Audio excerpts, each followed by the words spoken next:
A Aliança deve vencer o jogo em casa. Se o Palmeiras, em São Paulo, aqui em São Paulo, perder para o Júnior Barranquilla, o Boca Juniors estará eliminado, não avança ao mata-mata da Libertadores, né, André? Boa noite. Essa é a matemática. Boa noite, Paulo. Boa noite, fã de esportes. Antes de falar sobre isso, só queria dizer que é muito interessante ver o Roger conseguir manter envolvidos os jogadores do que talvez seja o principal elenco do futebol brasileiro, não só criando essa dúvida de quantos titulares o Palmeiras tem, 14, 15, né? Talvez até mais do que isso, mas também, como disse o Jean, considerando a fragilidade do time, foi um jogo fora de casa pela Copa Libertadores, assim, não acredito que existam molezas em que você pode colocar qualquer escalação e o seu time vai vencer. Independentemente disso, o Palmeiras consegue movimentar todos os seus jogadores, ficar muito à vontade mais uma vez fora de casa. O Moisés jogou muito bem hoje no primeiro tempo. A participação dele nos dois primeiros gols é de um jogador diferente, que ele sempre foi, quer dizer, voltou a ser, né? E em relação a essa peculiaridade que você mencionou, eu também eu não acho que o Palmeiras entrará para esse jogo com sua força máxima, aquela que o Roger considera a força máxima. Talvez uma parte da torcida concorde com ele, outras não. Mas esse jogo não vale nada mesmo. Mas eu duvido que o Palmeiras perca o Júnior Barranquilla aqui no Allianz Parque. Então, se a preocupação é o Palmeiras pode eliminar o Boca, não dando a mínima importância para esse jogo nem para o resultado, essas coisas atrapalham. Acho que o Palmeiras está com um time parecido com o de hoje e vencerá muito provavelmente o Júnior Barranquilla na última rodada. É por isso que nós perguntamos, tem enquete para você no espn.com.br, dado todo esse contexto, que a gente pode falar um pouco mais sobre isso ao longo do programa. Você acha que o Palmeiras deve usar apenas reservas diante do Júnior Barranquilla? Mauro César, bem-vindo, boa noite. Boa noite, Paulo, companheiros fãs de esportes. O Palmeiras joga contra o Júnior no dia 16, 3 dias antes enfrenta o Corinthians em Itaquera. Isso. E aí no sábado, que é na quarta, que 3 dias depois, né, recebe o Bahia pelo Campeonato Brasileiro. É natural que coloque força máxima nos jogos da Série A e coloque o time que for possível contra a equipe colombiana. Já é o primeiro da chave, já não tem muito o que fazer na Libertadores nessa fase, já está classificado, já fez o que tinha que fazer. Claro que não vai entregar o jogo, mas também não precisa fazer grande esforço, tipo, fulano de tal pede para ser poupado, mas fará um esforço para jogar a última partida da Libertadores, não dá nada. E evidentemente, se acontecer, que não acho difícil que venha a ser derrotado pelo time colombiano, mas se acontecer, ninguém vai chorar a ausência do Boca. Na verdade, todo mundo quer mais que o Boca seja eliminado o quanto antes. Só quem não vai querer isso são os times que vão para a Copa Sul-Americana. E de repente ele vai para a Copa Sul-Americana em terceiro lugar e seria um adversário indigesto, né? Até porque o Boca não vive seu melhor momento, mas teve nessa temporada momentos muito melhores. Não por acaso está muito próximo de ser campeão argentino. A primeira metade do campeonato foi muito boa, até o comecinho desse ano, depois o time caiu. Só que essa Libertadores, além de ser longa, como já desde a temporada passada, né, indo até o final do ano, ela tem a parada da Copa. Então é um período muito grande em que os times vão ficar sem jogar, e nesse período, quando voltarem, né, já pode voltar com mudanças no elenco, jogadores machucados que voltam, ajustes que as equipes podem fazer durante esse período, várias transformações deverão acontecer, e aí evidentemente ninguém quer enfrentar o Boca, não é nunca um bom adversário. A Libertadores está repleta de histórias de Boca, recentes até do River e do São Lourenço, que se classificaram na Bacia das Almas, e os dois foram campeões, né? Acabaram conquistando o título quando parecia que seriam eliminados, como o Boca parecia que poderia ser eliminado se fosse derrotado em Barranquilla, o que não aconteceu, conseguiu um empate na partida contra o Júnior. Mas o Palmeiras está tranquilo, quer dizer, tem que priorizar agora nessas rodadas o Campeonato Brasileiro, não tem muito o que pensar nesse jogo. Esse jogo é um jogo que não tem grande importância, então acredito que o Roger faça isso. Nessa semana acho que o jogo que vai se falar mais é o jogo do Corinthians, que o Palmeiras voltará a Itaquera, e aí muitos fantasmas da final estadual voltarão a dar as caras, e os assuntos ligados à arbitragem, tudo isso deve voltar. E esse jogo vai ser um jogo normal, vai ser um jogo que eu passar ali numa quarta-feira, joga contra o Aliança, põe em campo o time que for possível e vê o que acontece. Mas não não dá para imaginar que vá facilitar. Mas é claro, pro Júnior Barranquilla é melhor pegar um time desfalcado do que assim, o time colombiano vem jogar a vida, né? É isso, para ele vem jogar a vida. Se pega um time mais fraco, é claro que é mais interessante. Até uma atmosfera no estádio não tão quente assim, porque o torcedor também vai para um jogo desse sabendo que é um jogo sem grandes consequências para ele. Agora, estou plenamente de acordo com o Mauro, acho que o Palmeiras tem que priorizar a Série A do Campeonato Brasileiro a partir de agora, né? Priorizar não significa deixar de lado a última partida da Libertadores, acho que essa tem que ser a postura. Agora, essa argumentação de que seria melhor para o Palmeiras, assim como para qualquer outro brasileiro, tirar o Boca Juniors da competição. Evidentemente que o Boca, pela tradição, pela força que tem, é um adversário forte, passando da maneira que passar, jogando o futebol que estiver jogando, é sempre um adversário forte. Mas acho que o Palmeiras tem uma outra pergunta a se fazer, né? Em relação especificamente ao jogo contra o Júnior de Barranquilla, que é melhor para o Palmeiras não ter o Boca Juniors nas próximas fases da Copa Libertadores, né, sem saber se vai enfrentar ou não o Boca nessas próximas fases, ou é melhor para o Palmeiras garantir o direito de decidir todos os mata-matas jogando no seu estádio nas próximas fases da Libertadores, que pode até ser uma vantagem subjetiva, né? Mas eu considero uma vantagem, acho que o Palmeiras deveria considerar uma vantagem também, e aí é bom a gente lembrar, se o Palmeiras vencer o jogo da última rodada contra o Júnior Barranquilla, ele chega a 16 pontos, e com 16 pontos ele está garantido como o melhor primeiro. Ninguém mais... 15 no máximo. Ninguém pode chegar a 16 pontos. Se ele empata com o Júnior, não estou nem falando de perde. Se ele empata, ele fica com 14. E aí você pega a tabela, você vê que existem vários clubes que podem chegar a 14 ou 15 pontos nessa primeira fase. Claro, se chegar a 14, a decisão iria para um saldo de gol. Se chegar a 15, alguém chega a 15, o Palmeiras fica a 14, o Palmeiras já não tem essa vantagem. Então, eu acho que, de fato, a prioridade tem que ser o brasileiro, o time principal e mais forte tem que jogar o brasileiro, mas acho que essa ideia de imaginar que é melhor perder para que o Boca Juniors saia e, eventualmente, perder a vantagem de decidir em casa os mata-matas não faria sentido nenhum. Pode acontecer, pode. O Mauro citou o caso do River. O River dependia do Tigres na última rodada. O Tigres ajudou e depois o River voltou para matar o Tigres na final. Acontece, pode acontecer. O Palmeiras pode sair pro Boca. Pode sair pro Júnior também. Pode sair pra qualquer um, gente. Quer dizer, você tendo ganhado na Bomboneira com a autoridade que você ganhou, você quer passar essa imagem que está super preocupado também, você tem que passar a imagem de um time que, tô preparado pra ganhar de qualquer um, cara. Olha o meu elenco, olha o time reserva que eu tenho. Esse meio campo retrô que jogou hoje, né? Meio campo de 2016 praticamente já, mas que jogou muito bem. Eu concordo com todas as avaliações da super partida que fez o Moisés. Acho que essa é uma dúvida que vai ficar na cabeça do Roger daqui pra frente. Roger, que ano passado foi o melhor da primeira fase com o Atlético, da fase de grupos, mas sem jogar um futebol brilhante. Agora o Palmeiras tem de fato jogado bem. E vai saber, você pode classificar o Boca e o Boca eliminar o Corinthians ou o Santos, pode até eliminar um rival do Palmeiras depois lá na frente. Então acho que, sinceramente, não vejo grande motivo para se preocupar. Os times argentinos mudam muito porque a temporada acaba. Então o que se discute lá em relação a sempre a Boca, a River, a Racing. O Racing vai perder o Lautaro Martínez. Quer dizer, um grande jogador jovem da Libertadores vai embora agora no meio do ano. Então, como é que vão ser? Ano passado o River tinha um time até a fase de grupos e tinha outro time depois das oitavas. Isso acontece muito mais lá do que aqui, porque a temporada vai acabar. Por isso até que a Conmebol mudou o regulamento para poder inscrever mais jogadores, porque já que vai ser o ano inteiro, tem países que estão com a temporada no meio. Então isso vai acontecer. Então é tão difícil projetar o que vai ser o segundo semestre. São quase duas competições diferentes, não só no formato, mas os times também. Os times de fora mudam muito. O próprio Boca pode mudar. Copa do Mundo no meio do caminho, mais exato. ainda, né?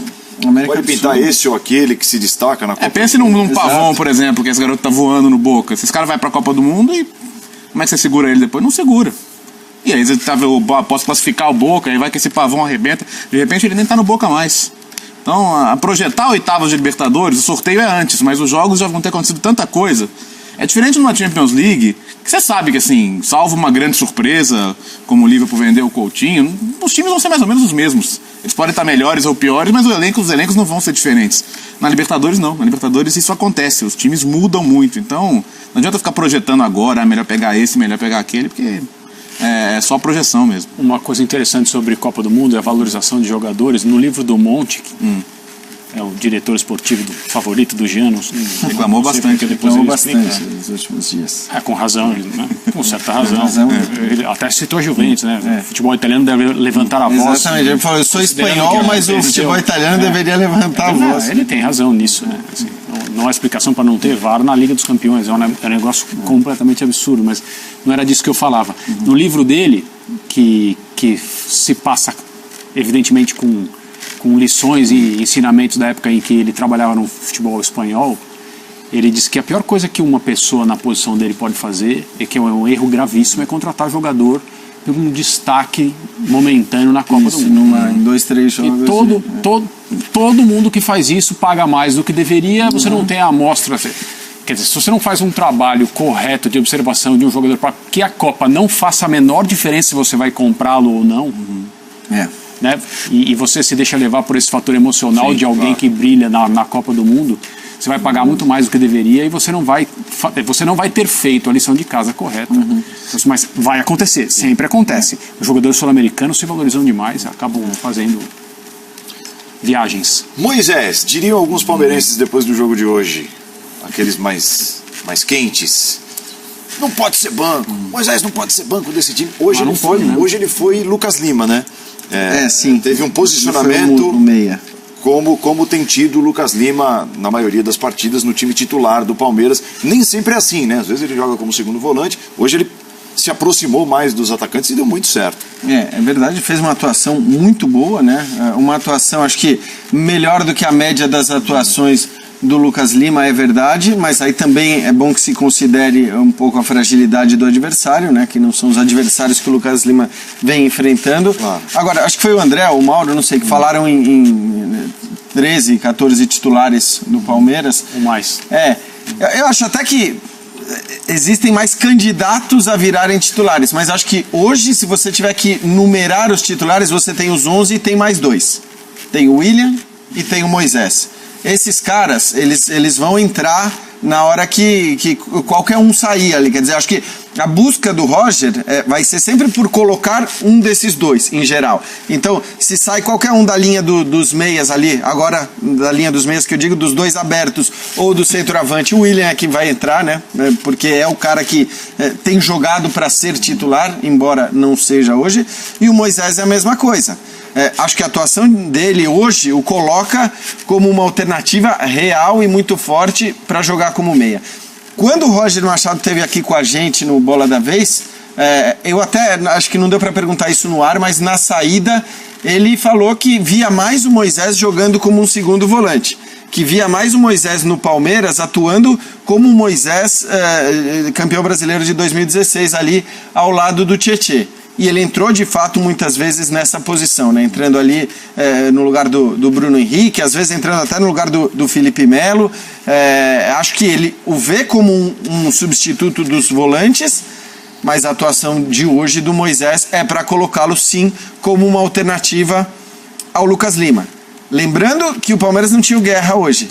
Porque provavelmente, se o Guerra estivesse à disposição, ele começaria jogando ali naquela condição de meia, e talvez o Moisés fizesse a dupla de volantes com o Tietê, como fizeram em 2016, mas o fato é que o Moisés pode jogar como volante, pode jogar como meia, teve uma grande atuação, hoje foi o melhor jogador da partida, e não tem jeito, assim, pela qualidade que tem o Moisés, pela intensidade que ele tem também, quer dizer, é um jogador que, não é um jogador rápido, não é um jogador de uma movimentação tão intensa, mas é um jogador que participa muito do jogo, marcando, criando. Ele é um jogador que acho que, recuperando a sua forma, a forma era importante para ele voltar a jogar bem, e recuperando a sua forma ele vai brigar muito para ser titular, ele vai ser uma sombra muito grande tanto para o Lucas Lima como para o Bruno Henrique, acho que menos para o Felipe Melo, mas enfim, é um jogador que está ali na beira do campo esperando para entrar se não for o titular. Interessante que você citou o 12º e o 13º jogadores do Palmeiras. O 13º, no caso o William, é o cara que mais participou de gols, né, com assistências ou gols no ano de 2018. É um pecado também, né, não encontrar lugar pro William no time titular do Palmeiras, mas eu concordo com o que vocês disseram. É natural, né? Isso. Acontece. Não precisa ter um time titular, na verdade. Exatamente, de 1 a 11. 13, a maioria dos times tem. Se você pegar a maioria dos times desse nível no Brasil, você tem 13 caras que, que flutuam. Alguns indiscutíveis, outros nem tanto, depende do adversário, depende do que o treinador quer para aquela partida específica. O que eu acho que faz diferença no Palmeiras é que não são 13, eu acho que são mais.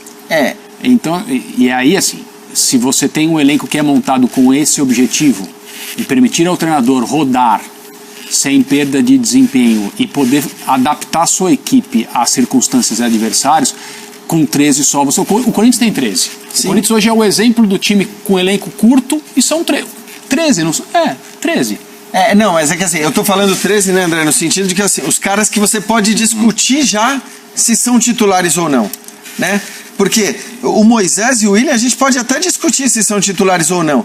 Os outros, o Tietê hoje a gente pode dizer que não é titular, o Vitor Luiz que não é titular, o Daverson não é titular, os 2 zagueiros não são titulares, o Mike não é titular, quero dizer, o Palmeiras tem de fato muito mais jogador para rodar e acho que a atuação de hoje com um time totalmente em reserva é a prova disso. A distância é menor entre esses jogadores. E nos outros times é uma coisa mais marcada, mais determinada. Até mesmo para times da mesma pretensão como Cruzeiro e Grêmio, você vê esses times jogarem só com reservas e a diferença é maior. Claro que você não pensa em ter um elenco forte para jogar só com reservas, e essa é uma avaliação equivocada que se faz, né? Muitas vezes a força do seu elenco é medida pela força do seu time reserva. Que esse não é o ponto. Se você tem 5 grandes reservas, tá ótimo. Exato, o ponto é esse. Você é medida pela quantidade de formações que você faz usando mais do que 11 jogadores e você simplesmente não nota que alguma coisa E a fragilidade é quando o Corinthians perde 3, 4 jogadores lesionados, a gente vê o que acontece. O Grêmio, a gente viu o que aconteceu contra o Botafogo. Quer dizer, eu acho até que o o Palmeiras fez hoje não deve ser uma rotina, não vai ser constante. Muitas trocas. Exatamente. Eu acho que ele não vai, em geral, ele não vai trocar o time todo. Hoje ele, repito, jogou com o centroavante, que acho que até é discutível se deve ser titular mesmo do time ou não. Talvez seja o jogador mais discutível para mim entre os titulares, e o goleiro. E se você tirar isso, o resto todo foi reserva. Eu acho que isso não vai ser uma constante nem no Palmeiras, que tem talvez mais condições de fazer isso, e não deve ser para nenhum time. Acho que a gente tem usado muito o Grêmio como exemplo disso, né? Será que o Grêmio precisava ter poupado todo mundo, exceção feita ao Luan que pediu para jogar contra o Botafogo, para depois golear com a facilidade que goleou o Cerro Porteño? Ou será que se tivesse mesclado os 2 times, né? Então, tido alguns titulares contra o Botafogo e alguns contra o Cerro, não teria vencido da mesma maneira o Cerro e talvez tido um resultado melhor contra o Botafogo? É difícil saber, a gente não tem a resposta, mas é uma dúvida que fica na nossa cabeça. Agora, o Palmeiras, embora tenha essa campanha muito boa na Libertadores, no Brasileiro não tem feito bons jogos, né? O jogo do Inter não foi bom, no final de semana com a Chapecoense, ao final ficaram as reclamações com relação à arbitragem, mas evidentemente não foi um bom jogo, né? Até reclamações sobre quanto ao comportamento do time catarinense, que jogou fechado. Também jogou fechado contra o Atlético, segurou outro 0-0 pela Copa do Brasil na quarta-feira. Então, eu acho que o Roger, com os titulares, com aquilo que ele tenta colocar de melhor, ele ainda não encontrou a fórmula ideal, porque o time no Campeonato Brasileiro ainda não fez aquilo que dele se espera, né? Essas 2 últimas partidas não foram boas, inclusive com relação à arbitragem. Se a arbitragem prejudicou contra o Chapecoense, prejudicou o Inter no jogo anterior no Pacaembu. Então, até nisso, há um certo, digamos assim, não tem muito do que se queixar, né? Ficou uma coisa pela outra, de certa forma. Então, a Libertadores, hoje, ela pode dar uma sensação de que tudo vai muito bem no Palmeiras, mas não está ainda no ponto. Ainda há trabalho a fazer, especialmente com relação ao desempenho do time na competição nacional, né? Que não pode ser deixado de lado. Eu, por exemplo, acho que essa estratégia do Renato, não acho a melhor estratégia. Funcionou no passado, sim. Funcionou, ganhou a Copa Libertadores, embora ele tenha poupado em dado momento mais para a Copa do Brasil do que para a Libertadores. Ele chegou a poupar para jogo com o Fluminense, já tinha vencido o Fluminense, poupou o time inteiro, aí perdeu para o Sport, que é um time que depois brigou contra rebaixamento, perdeu no Recife, um jogo de placar bailarino e tudo mais. Eu acho que o ideal seria nessa linha do que o Jean falou, tentar equilibrar, tentar, de repente, ganhar do Botafogo por um placar mínimo e ganhar de 1-2-0 que fosse o Cerro. Acabou sendo uma goleada marcante, mas no Brasileiro perdeu a oportunidade de fazer 3 pontos valiosos, né? Até porque eu acho que o campeonato de pontos corridos é o que te dá uma margem maior de segurança, né? Você não fica ali o tempo todo flertando com o perigo como uma mata-mata. Então, por isso também acho que é muito, muito arriscado o que faz o Grêmio. Não faria isso, não. Até porque o Grêmio ganhou a Copa do Brasil no ano retrasado e ganhou a Libertadores no ano passado. O brasileiro não ganha já há 22 anos. Porque é um time que vem tendo regularidade, né? Eu acho até que, assim, a partida que o Palmeiras fez hoje com todos os reservas, talvez ajude o Roger a mesclar mais nos jogos do brasileiro quando ele precisar mesclar, porque vai precisar mesclar no brasileiro também. Acho que agora é normal que ele priorize o Brasileirão, já que está classificado na Libertadores, mas na hora que recomeçarem os mata-matas, ou que começarem os mata-matas, ele vai ter que poupar mais. E aí, você tem algumas atuações hoje que talvez tenham subido 1 ou 2 degraus, olhando para a possibilidade de entrar nessa rotação. O Tietchan estava praticamente esquecido, né? Foi curioso que o Tietchan, de titular, acabou perdendo a posição por realmente merecer perder a posição de titular, mas estava entrando muito pouco nas partidas. E quando entrava, não entrava bem. Né? Não entrava bem. E hoje fez um bom jogo. Foi um primeiro tempo muito intenso, com a característica que é a característica do Tietchan, e que inclusive o Roger usava como argumento de defesa para ele ser titular no começo da temporada, né? Que é aquela coisa da intensidade, do ritmo, de correr demais, de se movimentar demais, de estar em todos os lugares do campo, como esteve no primeiro tempo, apoiando tudo mais. E o outro é o Johan, que é uma coisa meio curiosa, né? Porque é um garoto que eu até tenho informação de que o Palmeiras desejava emprestá-lo. O Palmeiras não contava com o Johan necessariamente para essa temporada, porque, né, tinha contratado o Scarpa também, até a situação era outra. O Palmeiras queria emprestá-lo, ele acabou pedindo para ficar, né, ele, empresário, enfim, o staff dele resolveram que não, vamos brigar pela chance para jogar no Palmeiras. Ele ficou, entra muito pouco nos jogos, participa muito pouco de fato da campanha, só que, vamos lembrar, ele entrou no jogo contra o Boca Juniors na Bombonera, entrou no clássico contra o São Paulo, e agora fez uma boa partida jogando como titular a primeira vez aí contra o Aliança Lima. Então talvez ele também tenha subido um degrau e passe a ser um jogador que vai participar mais dessa rotação, porque hoje a verdade é que ele não participava da rotação, né? Palmeiras tem em 2018 melhores números e melhores atuações fora do que dentro de casa. O Mauro até citou alguns exemplos recentes, e o mais recente é Chapecoense, de um jogo difícil para o Palmeiras dentro de casa. São 9 vitórias, 2 empates e só 1 derrota fora de casa. Essa questão, o adversário está muito fechado, nem sempre dá para criar, para atacar o tempo todo, para ganhar os jogos, acaba facilitando jogar fora de casa, porque o adversário sai mais. Até para o Palmeiras é assim? Com todas as variações possíveis que tem o Roger? Sim. Não chegamos na metade do ano. Quando se tem espaço, os times que são mais dotados de jogadores talentosos, independentemente da proposta inicial do seu treinador, levam vantagem porque são inteligentes para estrategicamente explorar o espaço que é concedido.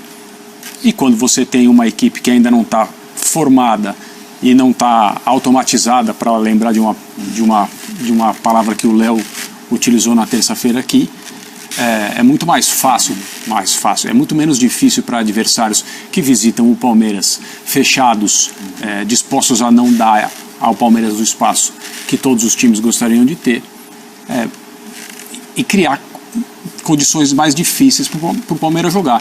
Eu acho que fora essa administração de elenco, que é muito importante, pensando num ano diferente, e o que o Palmeiras quer estar fazendo no final da temporada, em tantas competições, o que se apresenta agora como missão, entre aspas, do Roger e da comissão técnica é saber decifrar e resolver essas partidas, especialmente aqui no Allianz Parque, quando o Palmeiras vai enfrentar a enorme maioria das equipes da mesma maneira ou de forma muito parecida como a Chapecoense fez. O Palmeiras deveria ter vencido a Chapecoense, não pelo gol que foi anulado, deveria ter criado mais, deveria ter feito mais gols até do que fez. Ao contrário do que muitos pensam, ataque não é só individualidade e improviso, né?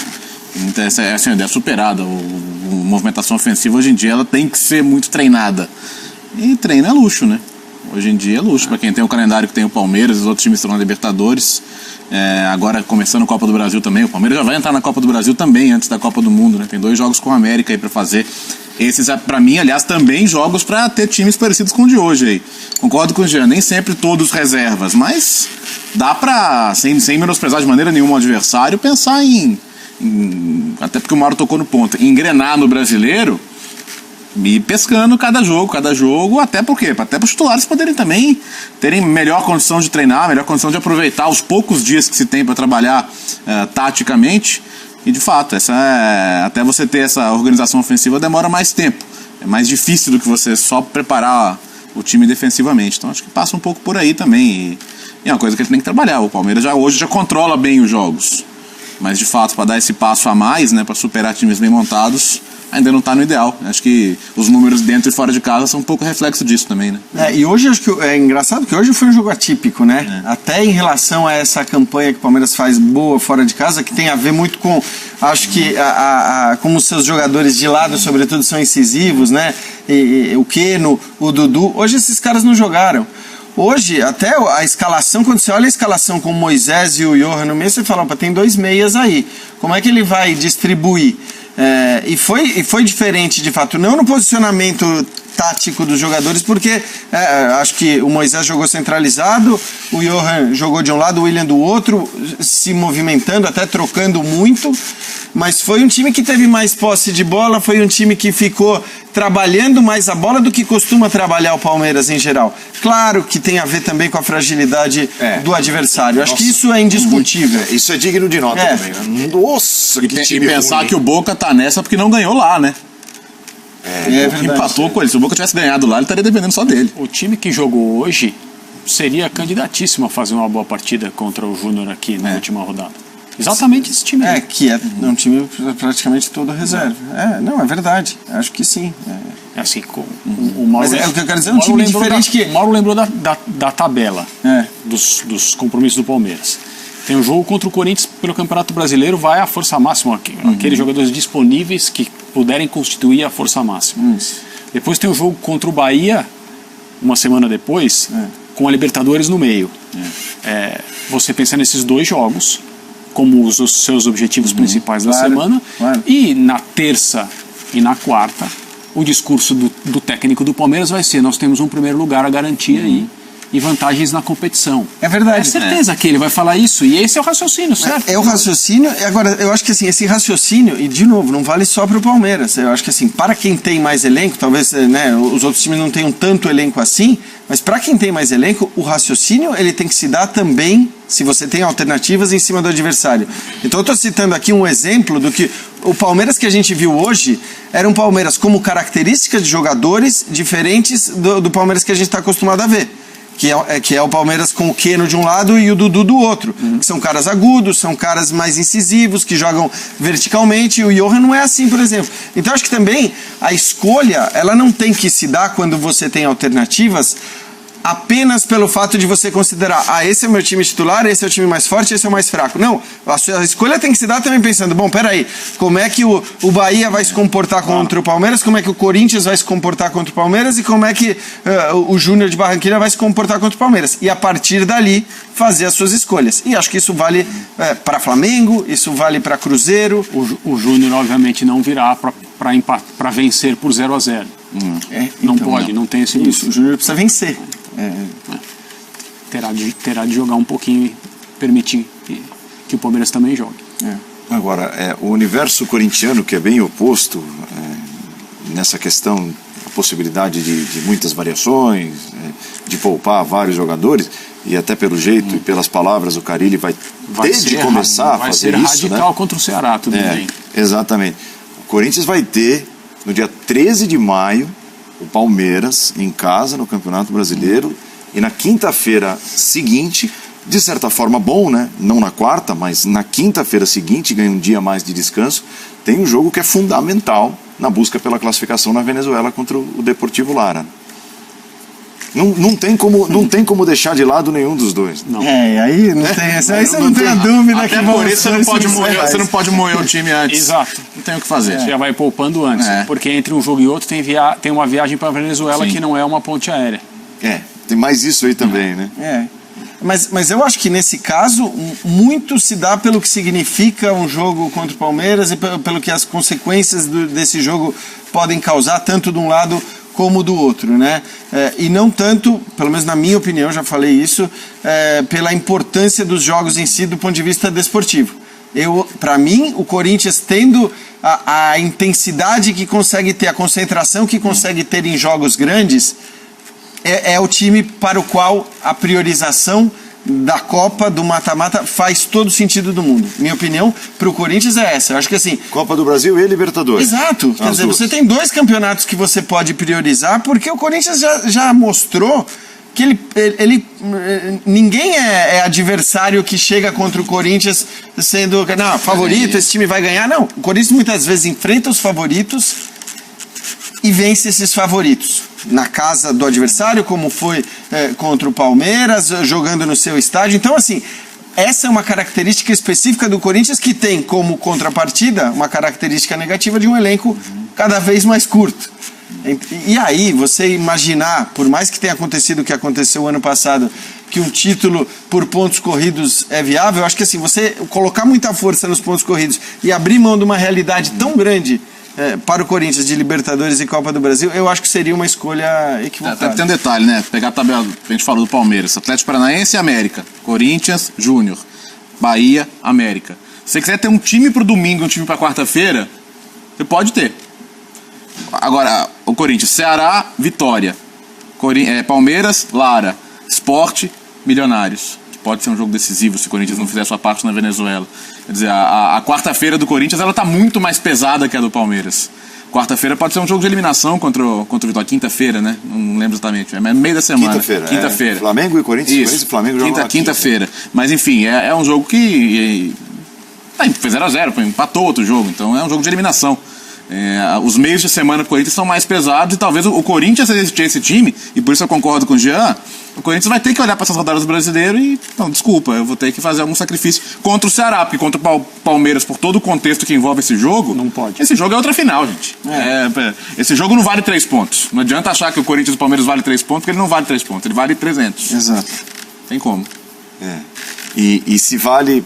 A gente aqui diz, né? Pô, o Grêmio devia priorizar, se possível, o Campeonato Brasileiro, não ganha há algum tempo. O Mauro mesmo citou, recentemente tem título da Copa do Brasil, agora o título da Libertadores, então de repente poderia olhar com um pouco mais de cuidado para o Campeonato Brasileiro. O Corinthians faz o caminho exatamente oposto. É isso. É campeão brasileiro em 2015, 2017, o que não está faltando é título brasileiro nos últimos anos. Dá para abrir mão... né, de algumas rodadas do Campeonato Brasileiro, priorizando as Copas. Totalmente. E é porque é o que eu disse, para mim não existe favorito contra o Corinthians. Por mais que a lógica aponte um outro time favorito contra o Corinthians, isso não tem se mostrado verdadeiro. Então, se você tem essa característica de enfrentar jogos grandes dessa maneira... eu acho que você tem que priorizar o mata-mata. Claro, não no caso desses 2 jogos, né, do jogo contra o Palmeiras e Lara. Primeiro porque é o que a gente estava falando, acho que o jogo contra o Palmeiras envolve um monte de coisa além dos 3 pontos. E também porque o jogo contra o Lara é na quinta-feira. Sim. Fosse na quarta... talvez o Corinthians devesse sim pensar em mudar uma ou outra peça. Mas como é na quinta-feira, eu acho que dá muito bem para o Corinthians forçar nesses 2 jogos e poupar nos outros jogos que o Léo citou. Por mais que o clássico pese, o Corinthians tem um bom saldo, né? Ano passado ganhou 4 vezes, então, esse ano perdeu, mas ganhou o jogo mais importante, que foi o jogo decisivo depois dos pênaltis. Então, se tem um dos 2 que tem que correr atrás para fazer um carinho na torcida, é o Palmeiras. O Corinthians, se perder um jogo pro Palmeiras, não vai ser também o fim do mundo, né? Ok, perdeu um jogo, paciência. O Palmeiras, se perder mais um pro Corinthians, vai incomodar um bocado. Embora o jogo seja... esse jogo vai acontecer em Itaquera, né? Agora, o Corinthians não tem elencos, não tem como. Não existe possibilidade de fazer isso que o Palmeiras pode fazer, ter 2 times. Não tem, ainda tem desfalques importantes durante um bom tempo. Jogadores que vêm só voltarão depois da Copa. É impossível remar no mesmo ritmo nas 2 frentes, com tantas baixas e com um elenco muito, muito enxuto, né? Não tem como. Acho que isso é bem claro e essa opção acho que ela virá naturalmente. Não tinha como ser diferente. O Roger, em entrevista coletiva, confirmou que o Palmeiras vai lutar pelos pontos, não quer saber do Boca Juniors, vai tentar vencer a partida contra o Júnior Barranquilla. Imaginou? Seria bem curioso se ele dissesse o contrário. Quer saber? Se o Boca sair não vai ser ruim. Eu posso eliminar o Boca e dar uma esfregadinha nas mãos. O jeito de dar uma esfregadinha nas mãos e deixar a coisa no ar é falar assim, cada um cuida da sua pontuação. O Palmeiras vai fazer o que for melhor para ele. Essa frase é melhor. O Palmeiras vai fazer o que for melhor para ele. Entendeu? O Palmeiras pensa no Palmeiras. Exatamente. Muito bom. Você segue participando, respondendo. Você acha que o Palmeiras deve colocar os jogadores reservas para enfrentar o Júnior Barranquilla? Se o Palmeiras perder para o Júnior Barranquilla aqui em São Paulo, o Boca Juniors vencendo o Aliança, ele se classifica como segundo colocado no grupo. Anota aí, a escalação pode ser bem semelhante à de hoje. Pode ser mesmo. Ela está com toda a pinta mesmo. Também acho. E acho que ainda mais depois da atuação de hoje, né? Então, até por isso, acho que talvez o Roger tenha ganhado, esses jogadores que atuaram hoje ganharam a confiança do técnico para talvez atuar contra o Júnior. Lembrando que o Cruzeiro também se classificou nessa noite, né? Sim. Não matematicamente, mas... Matematicamente estão classificados Libertad, River Plate, Racing, Santos e Palmeiras. Né? E o Cruzeiro são bem perto disso. São 16 gols de distância para o Universidade do Chile. Embora tenha circulado uma piadinha maldosa com o Vasco aí, com o adversário de Laú na última rodada, convenhamos que já foi mesmo. E o Cruzeiro, como tem saldo melhor que o Racing, se ele ganhar, ele é primeiro. E acho que o Cruzeiro muito importante ser primeiro por como o humano se comporta em mata-matas, né? A Copa do Brasil foi muito assim. Primeiro jogo especula, segundo jogo está em casa, o outro está com uma distância pequena ou está ali empatado, então... Acho que a própria maneira de trabalhar para o Cruzeiro seria importante decidir em casa sempre. Foi uma pressão, depois que o Cruzeiro não ganhou no Chile, uma coisa um pouco fora do normal, né? É claro, naquela situação a pontuação, se olhava para o grupo, era preocupante. Mas você também não pode programar uma goleada sobre o Vasco em São Januário. Mas você sabe... que pela condição dos dois times, vencer em São Januário acabou acontecendo um resultado muito maior do que seria o normal, mas vencer em São Januário é absolutamente viável.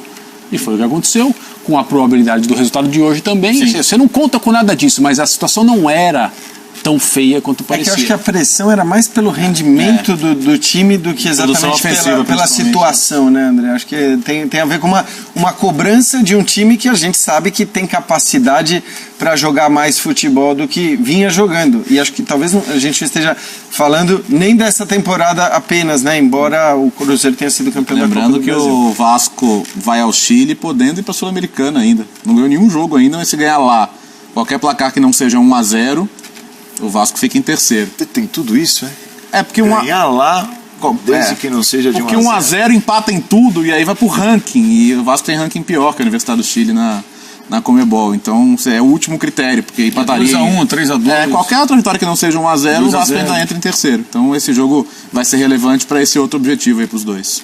Será que o Vasco tá pensando nisso? Tá interessado nessa vaga?